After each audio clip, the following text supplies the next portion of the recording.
President Trump is hailing what he calls very good progress in trade talks with China this weekend. The two countries have been at loggerheads since President Trump's tariffs on most Chinese goods went into effect more than a month ago.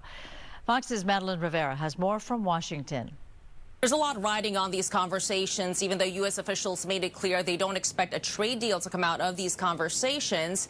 But the fact that the U.S. and China are talking is progress alone, and they do expect that these conversations will continue tomorrow. Treasury Secretary Scott Bessent and U.S. Trade Representative Jamieson Greer are leading the conversations on the U.S. side. Here's what U.S. Ambassador to China David Perdue says the U.S. wants to accomplish with China. We need to repair that, create a level playing field. We also need to rebuild our strategic industries that have been hollowed out by this unfair, and you said it earlier today, it's free trade, but it's not fair trade.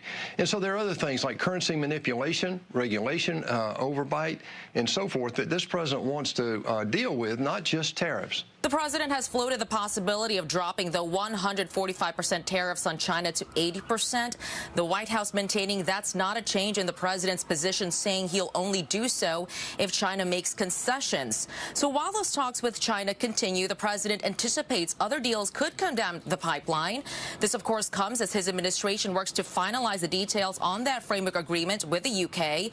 The two sides claiming wins for their countries, though the president's 10% baseline tariff would remain in effect.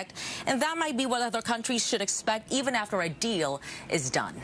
The president is committed to the 10% baseline tariff, not just for the United Kingdom, but for his trade negotiations with all other countries as well. The president says he could make an exception if a country does something exceptional for the U.S., though we don't know what that may be.